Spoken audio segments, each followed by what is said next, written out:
Meus irmãos, nós que estamos estudando Efésios, sabemos, já foi dito aqui, que a cidade de Éfeso tinha um grande templo lá, um templo de uma deusa chamada Diana, e era uma das 7 maravilhas do mundo. Depois que você pesquisa no Google lá, templo de Diana, era como se fosse o Cristo Redentor ou a Torre Eiffel, o Taj Mahal na Índia, um local de adoração, um local de um templo bonito, uma das 7 maravilhas do mundo antigo.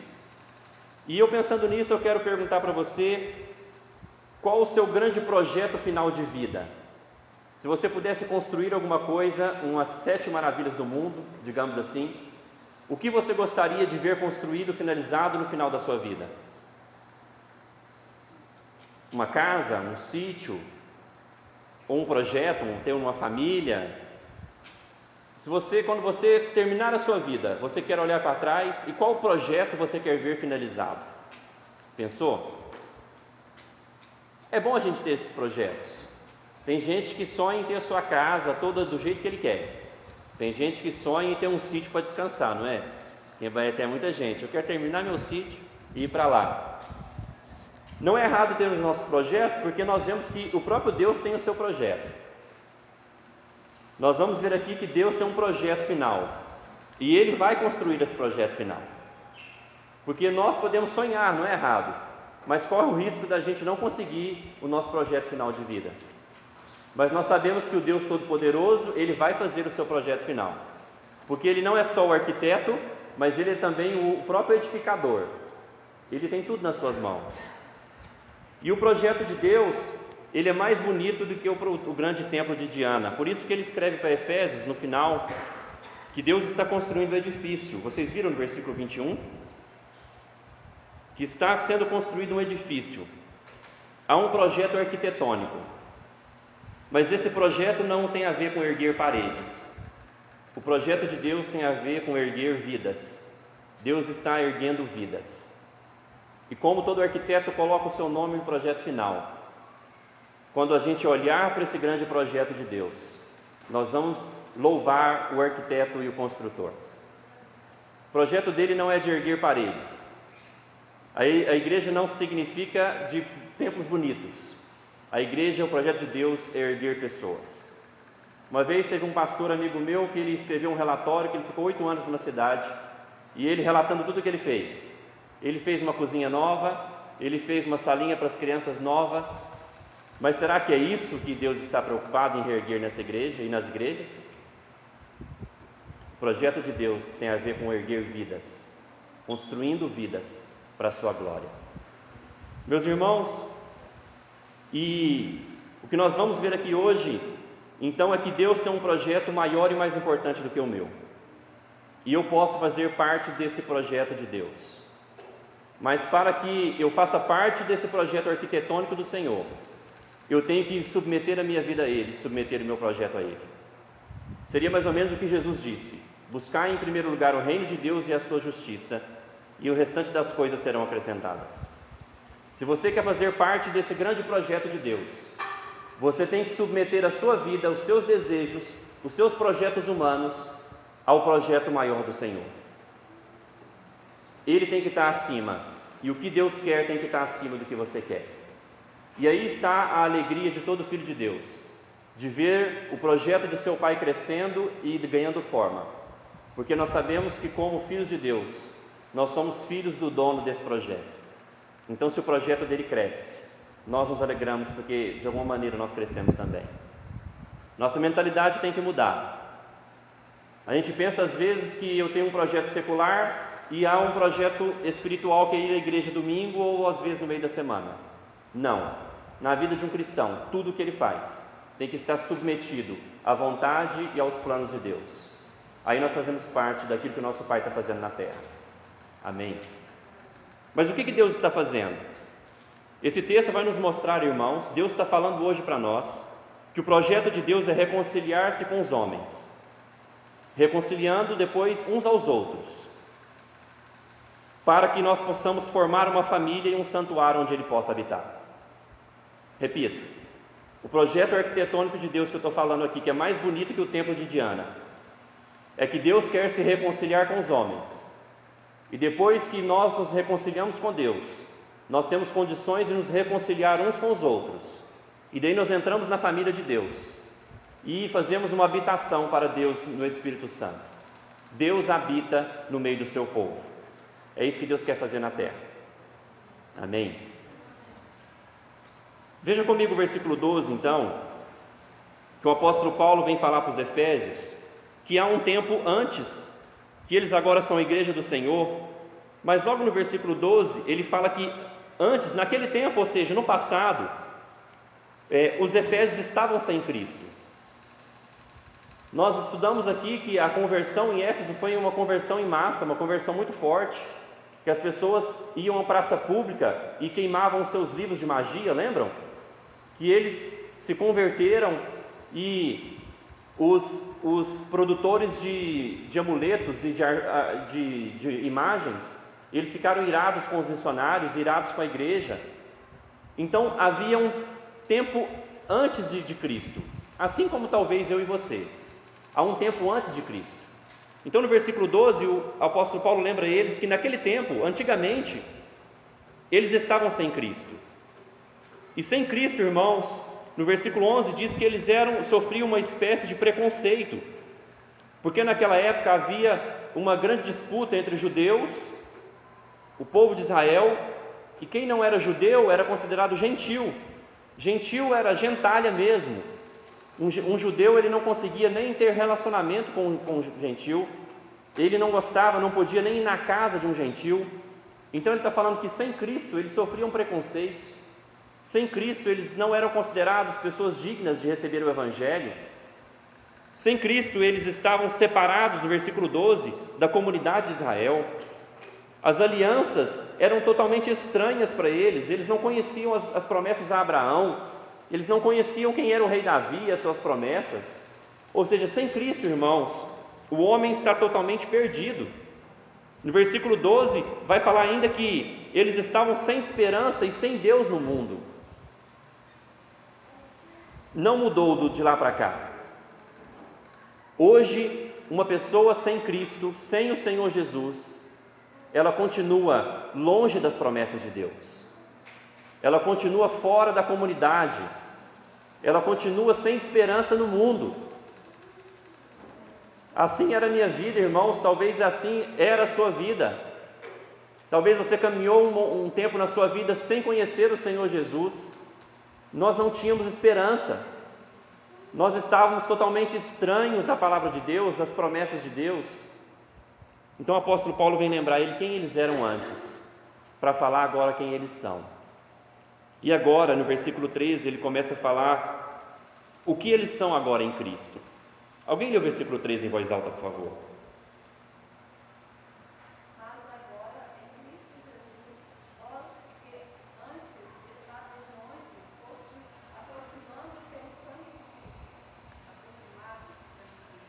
Amém.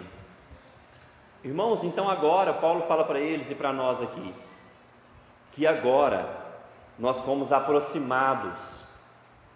Nós estávamos longe, sem Deus, sem esperança, vivendo como gentil mesmo, impuros, como eu li aqui 1 Coríntios 6, vivendo em pecados, mas agora fala que o sangue de Cristo nos aproxima de Deus.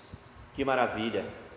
Seria impossível para nós, pecadores como nós, ter relacionamento, poder adorar a Deus por causa dos nossos pecados. Seria impossível para nós, como fala no capítulo 2, versículo 1, mortos em delitos e pecados, buscar a Deus. Mas quando ouvimos o Evangelho, quando conhecemos o Senhor Jesus, agora diz que em Cristo nós somos aproximados de Deus. O sangue de Jesus é aquilo que faz um pecador ter agora relação com Deus, ser aceito com Deus. Não é mais um gentil, agora é alguém que está em paz com Deus. Olha o versículo 14. Porque Ele é a nossa paz. E vem falar que de ambos, ou seja, de gentios e judeus, todos foram agora aproximados. Agora não há nenhuma separação, não há inimizade mais, porque Jesus é a nossa paz. Meus irmãos, Jesus é a paz da igreja, Jesus é a paz que existe na nossa vida, porque Ele, quando morre pelos nossos pecados, quando derrama o seu sangue, e quando Ele ressuscita vencendo, diz que Ele quebra agora a separação que havia entre nós e Deus. Agora nós não somos mais inimigos de Deus por causa dos nossos pecados. Agora o Senhor Jesus nos aproxima de Deus, não há mais inimizade. Jesus é a nossa paz, e é tudo que nós precisamos para viver nesse mundo. Como é triste viver sem paz, como é triste viver sem esperança, mas o que o Senhor está dizendo é que através dele, através de Jesus, nós temos paz com Deus. E veja, irmãos, uma vez pacificados com Deus, o versículo 14 fala aqui de ambos, ou seja, de judeus e gentios, não há mais inimizade. Após a minha reconciliação com Deus, agora eu consigo me reconciliar com o próximo. A igreja é formada por judeus e gentios, trazendo para o nosso tempo, a igreja é formada por pessoas que nasceram na igreja, que foram batizados quando criança, que cresceram na igreja, mas a igreja também é formada por pessoas que viveram fora, estranhos à aliança, e daí Deus no exato momento chama para dos dois formar um só povo. Como eu fui chamado com 25 anos, eu era estranho às alianças, eu estava sem esperança no mundo, mas a Sharon já foi criada na igreja, mas eu e ela, como você, todos precisam da mesma reconciliação. Mesmo pessoas que nasceram na igreja, mesmo pessoas que conheciam as leis de Deus como os judeus, um dia precisavam nascer de novo e crer no Senhor Jesus. Foi isso que Jesus disse para Nicodemos, um homem já velho, que ele precisava nascer de novo. Então eu não sei se você nasceu na igreja ou se você veio de longe, se você é um gentil, digamos, mas todos precisam se converter ao Senhor Jesus, para que essa separação que havia entre nós e Deus seja quebrada através do sangue de Jesus Cristo. Por isso Ele é a nossa paz, para que de ambos forme um só povo, forme um só homem, uma nova humanidade, como fala no versículo 15.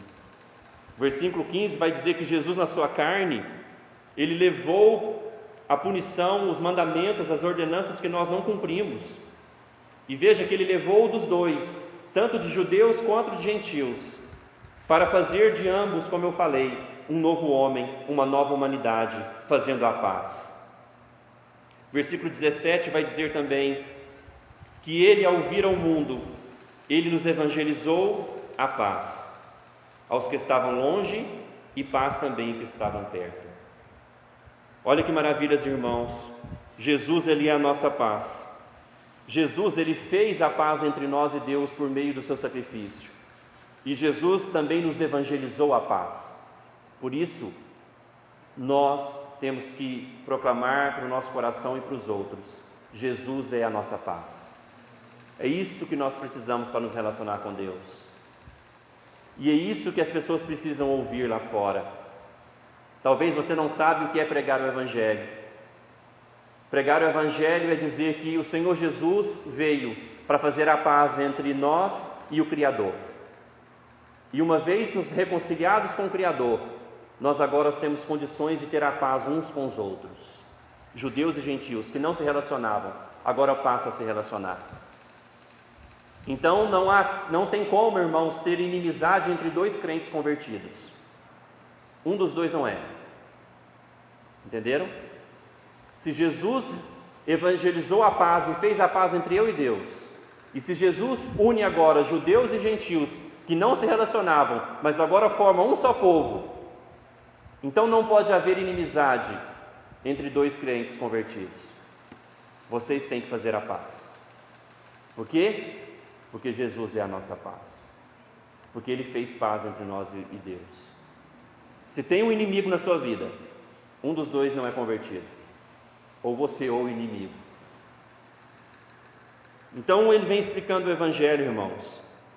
Ele vem dizendo, como falei, olha o versículo 14, que não há mais uma barreira, não há mais uma parede, ou seja, não há mais inimizade entre nós e Deus. Então não pode ter mais inimizade entre nós e ninguém. Não há mais uma parede que separa pessoas. Todos aqueles que estão em Cristo estão em paz com Deus. Todos aqueles que se convertem ao Senhor Jesus, agora eles têm esperança, eles têm Deus no mundo, agora eles são colocados na comunidade. Porque diz no versículo 12 que antes eles estavam separados da comunidade de Israel. Trazendo para os nossos tempos, quer dizer que estavam separados da igreja, mas agora em Cristo eles são unidos à igreja. Ou seja, o passado dos gentios não definem quem eles são. O que definem agora quem nós somos não é o nosso passado, é o nosso Senhor Jesus. O seu passado não define quem você é. Você poderia estar sim longe da aliança, longe de Deus, mas agora, se você está em Cristo, você está pacificado com Deus, e Cristo define quem você é. E quem você é, irmãos? Capítulo 1, versículo 5. Alguém lê em voz alta, por favor. Capítulo 1, versículo 5. Nos predestinou para Ele, para a adoção de filhos, por meio de Jesus Cristo, segundo o beneplácito da sua vontade. Amém. Quem nós somos? Adotados filhos de Deus. Nós não somos gentios. Nós somos adotados filhos de Deus. Ele nos adotou. E veja que Ele nos predestinou para a adoção. No versículo 4 vai dizer que Ele nos escolheu para a adoção. Então, irmãos, o apóstolo Paulo vem tratando nessa parte. É interessante que do versículo 1 a 10, ele vem tratando da nossa conversão individual. Ele fala que estávamos mortos. No versículo 5 vai dizer que estávamos mortos nos nossos pecados, delitos. E daí Ele nos deu vida juntamente com Cristo. Ou seja, veja que tudo é Cristo, irmãos. Cristo é o centro.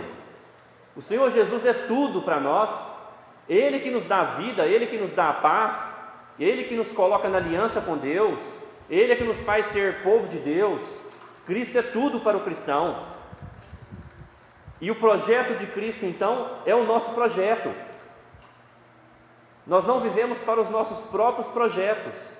Nós vivemos para aquilo que Cristo está fazendo nessa terra. E nós vamos ver o que Ele está fazendo. Então, no versículo 18, ele vem tratar mais ainda dessa unidade. Capítulo 2, versículo 18. Que todos têm acesso ao Pai em um só Espírito. Ou seja, ele trata da nossa vida individual, mas agora trata no coletivo. E no 19 vem falar também quem nós somos no coletivo.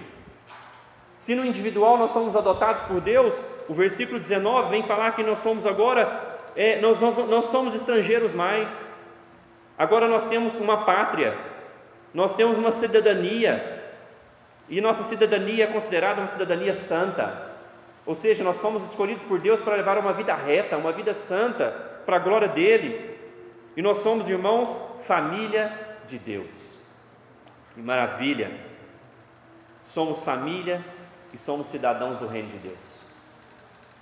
Irmãos, eu estava meditando nesse texto e eu lembrei que eu tive fazendo um curso nos Estados Unidos em 2014. E os Estados Unidos é o sonho de uma pátria, não é mesmo? Quem aqui já teve vontade de ir para os Estados Unidos? Só o Vilmar? Tiago, mais alguns aí também. É o sonho, né? Porque, irmãos, eu vi lá que realmente é tudo que eles falam mesmo. Você vai fazer um trabalho lá simples, faxina. Você consegue viver como uma pessoa que ganha 10 mil reais no Brasil. É sério, o negócio é próximo mesmo. Então eu vi pessoas ali que estão ali há 5, 7 anos sem ver a família, porque se ele voltar, ele não consegue entrar de novo. E eles estão em busca da cidadania americana. É o sonho de todos. Imagina você ficar 7 anos sem ver seus filhos. E seu marido, eu vi lá homens há 7 anos sem ver a esposa, mandando dinheiro para o Brasil. Deus amigos estavam até suspeitando, nossa, mandando dinheiro para o Brasil, 7 anos sem lá ver sua esposa, pode ficar preocupado. O povo lá brincando com ele, com alguns brasileiros na reunião que a gente teve lá. Irmãos, mas para conseguir a cidadania americana, você precisa primeiro do Green Card, é o cartão verde. O Green Card, você não precisa mais de visto, você entra e sai dos Estados Unidos quando você quiser. E para você conseguir o Green Card, você tem que ter um advogado e algum cidadão americano que te dê cidadania. Entendeu? Por exemplo, eu preciso do meu patrão, que entra no processo de justiça junto comigo, e gasta-se muito dinheiro, muitos anos, e eu preciso dessa indicação de um cidadão nativo, americano.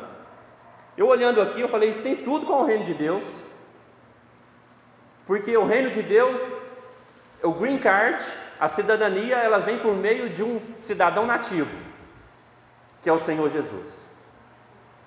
Mas nós não gastamos rios de dinheiro e nem precisamos de uma indicação. Talvez a indicação seria alguém que prega o Evangelho para você. Olha que maravilha, irmãos. Nós temos um reino eterno, somos cidadãos dos santos, por meio do rei desse reino, que é o Senhor Jesus Cristo. Ele é o nosso advogado que nos dá a cidadania. E o reino de Deus é muito mais importante do que você morar nos Estados Unidos. Então você vê que Jesus é tudo. Jesus é o que nos dá a paz, Jesus é o que nos dá a filiação, Jesus é o que nos dá o Green Card, Jesus é o que nos dá uma família. E nós temos uma identidade então como filhos de Deus, fazemos parte de uma família. Mas agora eu quero entrar então no projeto de Deus. Qual que é o objetivo de tudo isso? Qual que é o objetivo de Deus escolher pessoas? Qual que é o objetivo de Deus pegar mortos espirituais e dar fé para eles? Qual que é o objetivo de Jesus morrer na cruz e nos reconciliar com Deus? Qual que é o objetivo de Jesus nos reconciliar uns com os outros? Você já parou para pensar?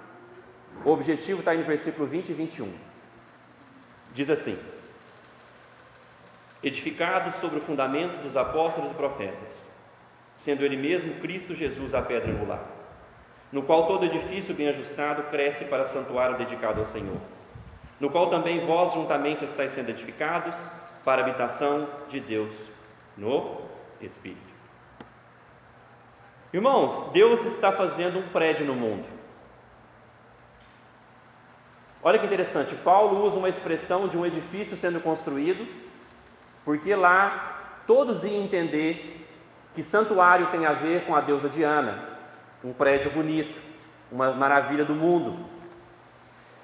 Deus está fazendo um edifício, e toda boa construção precisa de um alicerce sólido.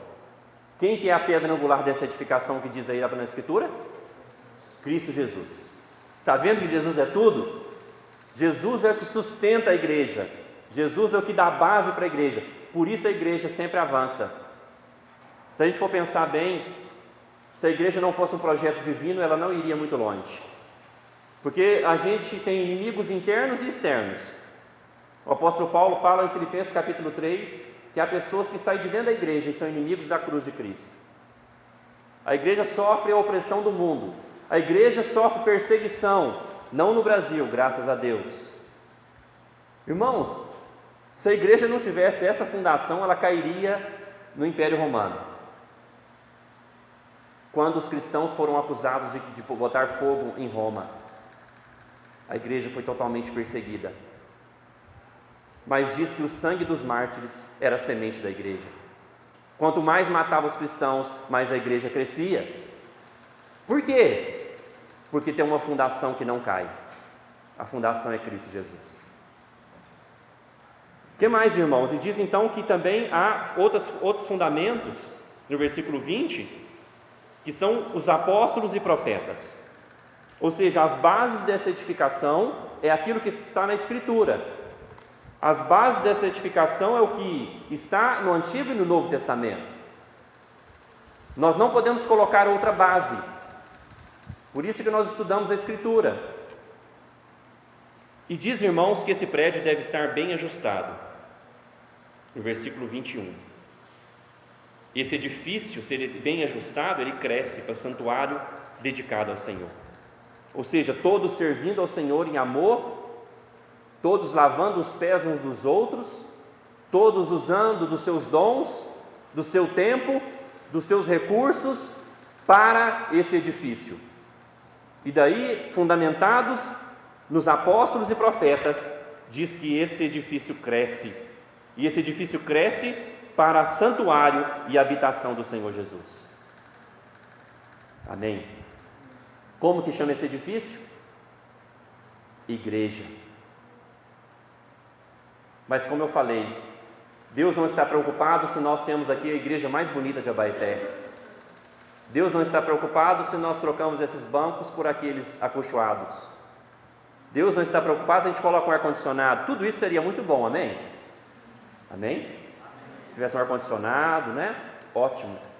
Mas o projeto de Deus não é de erguer paredes, é de erguer vidas. É de reconciliar-se com pessoas. E daí a gente se reconcilia uns com os outros. E submete a nossa vida ao grande projeto de Deus, que é a igreja. E Ele vai terminar esse projeto. Ele vai terminar, porque quando a gente olha para o projeto, a gente glorifica o construtor e o arquiteto. Então, meus irmãos, eu quero te dar uma boa notícia hoje. Você não é o centro de Deus. Os seus projetos não é o mais importante para Deus. Embora você é filho dele, você é importante para ele. Mas o centro é aquilo que Deus quer fazer nessa terra para a sua glória. Cuidado com pregadores que dizem que você é o centro. Pode ter 90% de verdade, mas se tem 10% de veneno, faz mal. O centro é Jesus Cristo e a sua glória. E nós fomos reconciliados com Deus, chamados para fazer parte desse grande projeto, desse grande edifício que é a igreja. Então eu tenho que submeter a minha vida, submeter os meus sonhos àquilo que Jesus quer fazer nessa terra para a glória dele. Meus irmãos, então, não fique de fora. Se você está sem esperança no mundo, se você está aflito, ansioso, em Cristo você é filho de Deus e há esperança. Não fique de fora, aceite a Cristo, se arrependa dos seus pecados, se reconcilie com Deus e depois se reconcilie com o próximo. Não fique de fora da comunidade de Israel. E a partir daí você tem um relacionamento com Deus como seu Pai, porque Ele te adotou. Mas lembre-se, o Pai é nosso. Lembra da oração? Pai nosso. Ou seja, quando eu faço petições ao meu Pai, eu estou preocupado também com as petições para os meus irmãos. Eu nunca sou o centro. O centro é a comunidade. O centro é o edifício que Deus quer construir. Entre para a família de Deus, meu irmão. Seja um cidadão do reino. O green card é pela graça de Deus. O advogado chama-se Senhor Jesus Cristo. Viva como um cidadão desse reino. Entenda que o projeto dele é mais importante e mais belo que o seu projeto de vida. O projeto dele é mais importante. Esse edifício vai crescer, mas para crescer ele precisa estar bem ajustado. Talvez nós não crescemos ainda, porque todo mundo ainda não está ajustado. Significando que todo mundo talvez não está servindo. Porque quando todos estão servindo, todos estão bem ajustados, a promessa de Deus é que esse reino, esse edifício cresce. Cresce em beleza, em santidade, cresce em número. Então pense hoje, você está bem ajustado no trabalho para esse edifício, para esse projeto de Deus? Ajuste-se. Não perca o seu tempo nos seus próprios desejos terrenos. Ajuste-se. Entre para a família, entre para o trabalho, porque Deus vai fazer essa obra. Não perca tempo. E há um alerta, um cuidado. Talvez você não luta ainda pela família. Talvez você não luta ainda pelo edifício. Porque talvez você ainda não entrou para a família. Talvez você não se preocupe ainda com a família de Deus. Porque talvez você não entrou para a família. O chamado é entre para a família. Porque essa família é a família eterna. Entre para esse projeto de edificar esse corpo para a glória de Deus. O apóstolo Pedro chamou esse edifício que nós somos como pedras vivas. Seja uma pedrinha desse edifício, porque esse projeto e esse edifício é mais bonito do que o templo da deusa Diana.